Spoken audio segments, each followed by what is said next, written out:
Is it civilization that is causing it? I found it very awkward.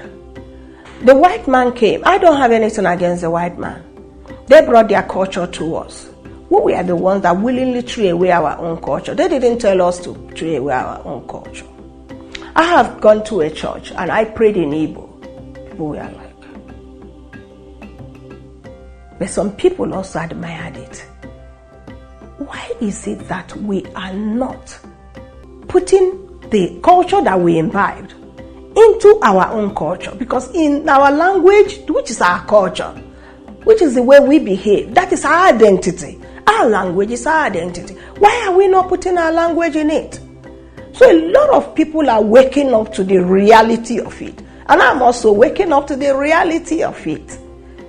At the global stage, languages have become a tool for Nigerians to form groups and communities in order to instill a sense of belonging among fellow citizens in their host country, irrespective of individual tribes. However, the gaps in transmission of language has widened generation after generation, and there is a growing fear of language extinction.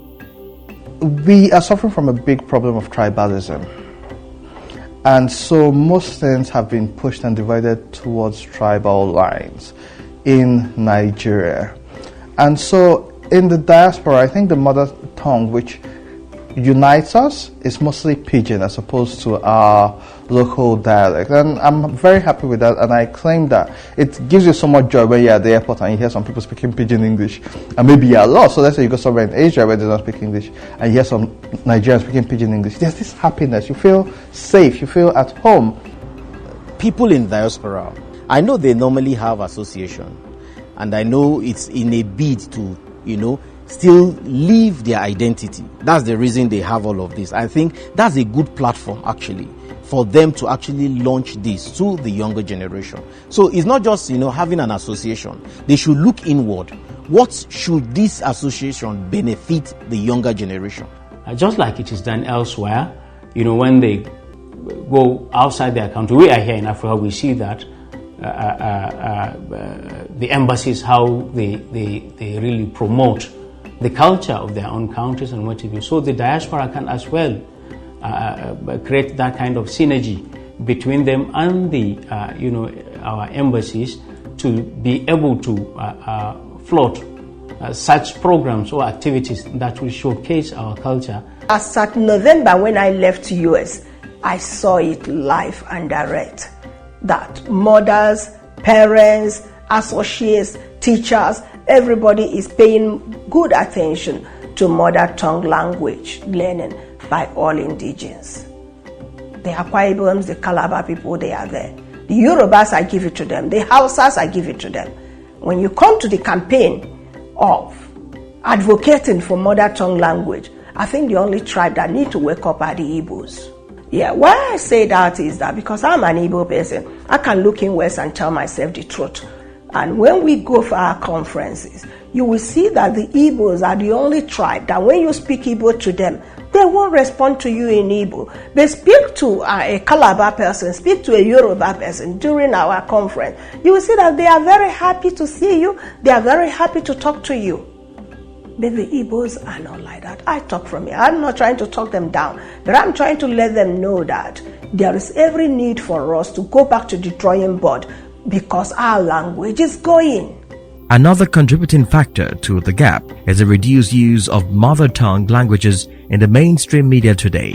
While we can boast of some indigenous movies, television series, rap music, and a few other poorly rated televised entertainment, very little is done using the media to promote the rich diversity of mother tongue languages in Nigeria. I think the mainstream producers must explore a lot of the other languages that we have here. And so for me, when I decided I was going to go mainstream with my productions, one of the things that I wanted to do was to make sure that there were a bit of the culture, that is the Hausa language, and the things that are, because there's something rich and exotic about Hausa language. It is mostly borrowed from the Arabic language, but it's been done and twisted and revolved and revoiced in a way that it sounds very exotic. Like, it's probably one of the most expressive languages out there. I mean, a Hausa man talks to you in Hausa language, it's so exciting to hear them talk about it. So for me, I felt that if I was going to promote anything coming from northern Nigeria, then the language also has to be part of it. It seems that we're doing a little bit of coins a lot, and that is not helping matters, because we're trying to speak like the people that we're trying to tell our stories to, and we're trying to sound like them. So there's nothing unique about that. And if we tell stories in our own languages, they're always very excited to want to hear something that's different from what they're used to hearing. Till today, LTV has a program called Ekwendibo. They have the one for Yoruba language called, I can't remember the name. They have another one for the Hausa programs. So these ones that are owned by state and being funded by them, they are trying. When we continue to ignore our indigenous languages, the younger generation suffers. How then can we stop our negligence as a nation in order not to erase our heritage? A child who is just born has that, in psychology they call it, the heart of the mind of the child is like a tabula rasa, such that whatever you put there has the tendency to remain there. So, from the beginning, there's a need for us as parents, as stakeholders, to begin to ensure particularly that children are inculcated these values from the cradle. Whenever they go to school, yes, they can learn the other language, but our values, our cultural heritage must be kept, and it must, begin from the home front. That is why the promotion of mother tongue is absolute responsibility of the parent. I give the responsibility to mothers. We gave birth to these children. We are their primary teachers, not the fathers. Yeah, they play some role, but a mother should, in all sense of responsibility, speak our language to our children. Every school should have our native languages as a compulsory subject. From kindergarten, we must expose our children to our native languages. Take for instance, the Southeast Igbo language should, as a matter of necessity, be made a compulsory language. If you fail Igbo language, it doesn't matter the course you are into, you are not going to be considered fit. Since the year 2000, by the approval of UNESCO, on February 21, the International Mother Language Day is celebrated around the world to promote peace, foster tolerance and respect between different cultures, and by judging the origin of the widely celebrated day, our educational institutions have integral roles to play. I was doing research and I heard a 10-year-old boy, when I asked him, where are you from? He said, I'm from Jos.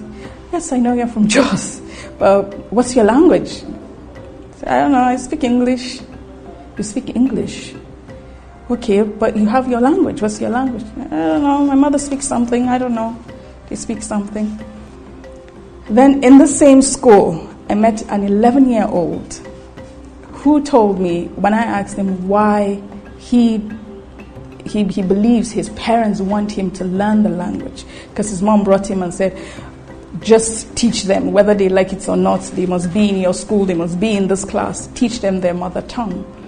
And he said he wants to learn his language because he does not know if he is going to be chief of his village someday, and how can he communicate with his people if he cannot speak his language?